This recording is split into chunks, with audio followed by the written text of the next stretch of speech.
Assalamualaikum warahmatullahi wabarakatuh. 437 Terjalinnya cinta dan kebencian. 5. Tidak peduli berapa banyak kata yang Zhang Yuxi miliki, ia telah dikejutkan oleh tubuh ramping dan otot Leng Xicheng yang kuat. Leng Xicheng tidak mengenakan sehelai pun pakaian di bagian atas tubuhnya dan hanya mengenakan celana tidur. Dari sudut pandang Zhang Yuxi, ia bisa melihat otot dada Leng Xicheng yang kuat dan otot perut 8-pack yang penuh serta pinggang ramping dan kuat. Di bawah bagian perut Leng Xicheng, ia masih secara samar bisa melihat otot garis putri duyungnya yang terus memanjang ke bawah hingga pemandangannya ditutupi oleh sebuah celana tidur. Ruangan terlihat berantakan. Secara samar, bisa terlihat pakaian pria dan wanita yang tergeletak atas sofa. Tentu saja pakaian pria itu milik Leng Xicheng. Sedangkan jas wanita itu, jelas milik Gu Qingqing. Rambut Leng Xicheng sedikit kacau. Sudut bibir tipisnya sedikit mengerut. Sebuah emosi ketidakpuasan melintas di sepasang matanya yang berwarna kuning, seolah-olah seseorang menyelanya di tengah ia melaksanakan tugas. Mata Leng Xicheng menunjukkan cahaya dingin ketidakpuasan. Seolah-olah jika Zhang Yuxi memandangnya lagi, Leng Xicheng akan segera mematikannya. Zhang Yuxi hendak berbicara, namun, tak peduli seberapa banyak kata yang ia miliki, semua itu pun telah ditelan ke dalam tenggorokannya. Zhang Yuxi jelas terkejut dan memekik dalam hati, ya ampun. Apa yang baru saja aku lihat?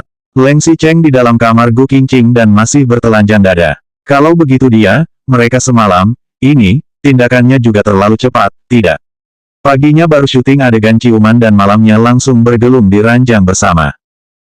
Leng Xicheng langsung menutup pintu dengan kuat saat ada rekan kerja lain yang sedang memanggil Zhang Yuxi. Yuxi, di mana Qingqing?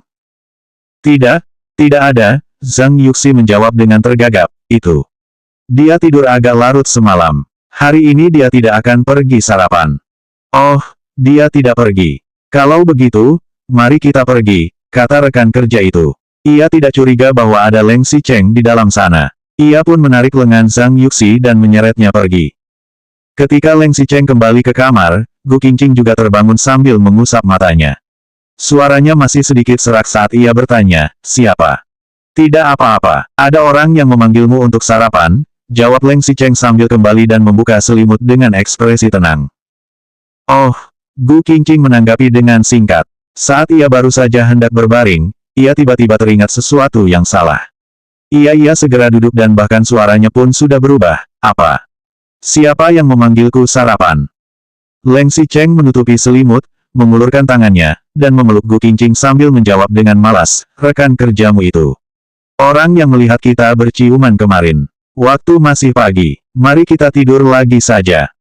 Orang yang melihat kami berciuman kemarin, Zhang Yuxi. Gu Qingqing langsung tercengang, memanggilku sarapan. Lalu, tadi Leng Xicheng pergi membuka pintu seperti itu. Bukankah itu berarti dia memberitahu dunia bahwa aku dan dia adalah suami dan istri? Tidak, orang yang mengetuk pintu adalah Zhang Yuxi. Ia mungkin tidak akan mengira bahwa Gu Qingqing dan Leng Xicheng adalah suami dan istri. Hanya saja, ia akan mengira bahwa mereka berdua sedang melakukan hubungan pria dan wanita yang tidak pantas. Gu Qingqing langsung menjadi sedikit panik dan bertanya, kalau begitu, bagaimana? Apa harus mengejarnya? Buat apa mengejarnya? Balas Leng Xicheng dengan suara acuh tak acuh dan ekspresi tidak tertarik. Tentu saja untuk menjelaskan padanya. Jawab Gu Qingqing. Ia membatin, tidak perlu menjelaskan, kah? Mengapa bisa ada pria di dalam kamarku dan pria itu adalah seorang Leng Xicheng?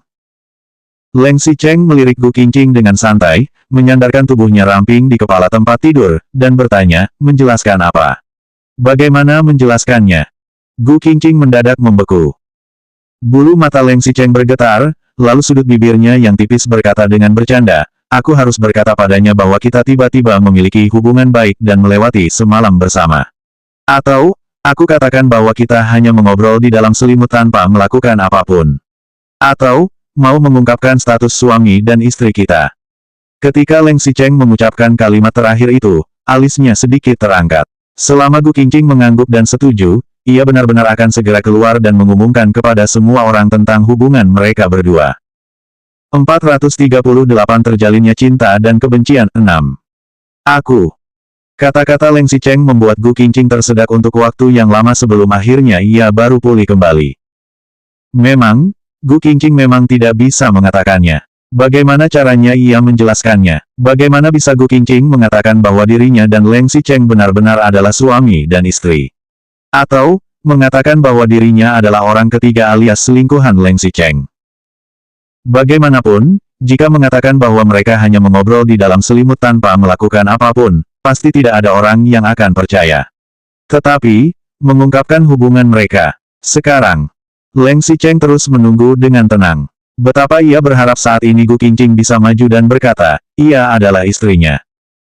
Di masa lalu, Leng Xicheng menyembunyikan identitas Gu Qingqing karena alasan tertentu. Di satu sisi, ia berharap untuk melindungi Gu Qingqing. Sebagai pewaris grup Leng Xicheng dan sepupunya Musangen pernah menghadapi penculikan. Setiap keluar dan masuk, mereka selalu diikuti oleh sekretaris dan pengawal.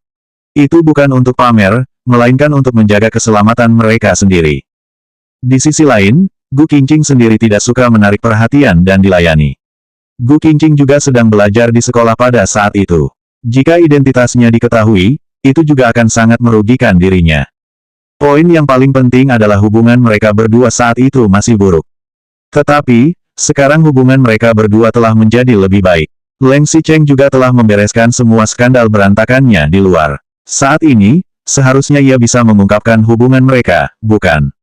Leng Xicheng terus melihat Gu Qingqing. Perlahan-lahan, tatapannya berubah dari menantikan menjadi sedikit khawatir. Pada akhirnya, ia menjadi tertawa ringan. Jantung Leng Xicheng sedikit menegang. Setelah waktu yang lama, senyuman dingin melintas di mata Leng Xicheng dan ia berkata, jadi, mau mengejarnya pun juga tidak bisa menjelaskannya. Bagaimanapun juga, dia sudah melihatnya kemarin. Jika dia ingin menyebarkannya, diperkirakan semua orang sudah tahu tentang hal yang kita berdua lakukan semalam. Leng Xicheng melihat Gu Qingqing mengangguk. Hatinya tenggelam sedikit demi sedikit. Leng Xicheng tahu. Ia tahu itu. Meskipun Gu Qingqing telah sedikit berubah terhadapnya, wanita itu masih tetap memperlakukannya sebagai orang luar di dalam hatinya. Gu Qingqing tidak ingin mengakui hubungan mereka berdua. Bahkan, jika hubungan mereka terpergok basah dan ditemukan oleh orang lain, ia masih ingin berusaha menyembunyikannya. Di dalam hatinya, pekerjaannya di Suyi dan sudut pandang rekan kerjanya padanya itu lebih penting daripada Leng Xicheng. Tinju Leng Xicheng sedikit terkepal. Jika hal ini terjadi di masa lalu, Leng Xicheng hanya takut ia akan segera membanting pintu dengan marah dan keluar. Tetapi, sekarang, jika tidak mau mengungkapkannya, juga tidak apa. Kita jaga sebagai rahasia, kata Leng Xicheng sambil mengepalkan jari-jari tinjunya dan menggenggamnya dengan kuat hingga kukunya menusuk dalam-dalam ke daging. Secara diam-diam, masih ada perasaan hubungan cinta secara diam-diam. Gu Qingqing mengangkat kepala dan meliriknya. Leng Xicheng tidak bisa menahannya lagi dan segera bangkit, aku akan keluar terlebih dahulu. Dan, jangan lupa, kamu pernah berjanji bahwa aku bisa menidurimu kapan saja, tidak peduli kapan dan di mana tempatnya. Setelah Leng Xicheng menyelesaikan kata-kata itu, ia segera bergegas keluar dari pintu kamar Gu Qingqing.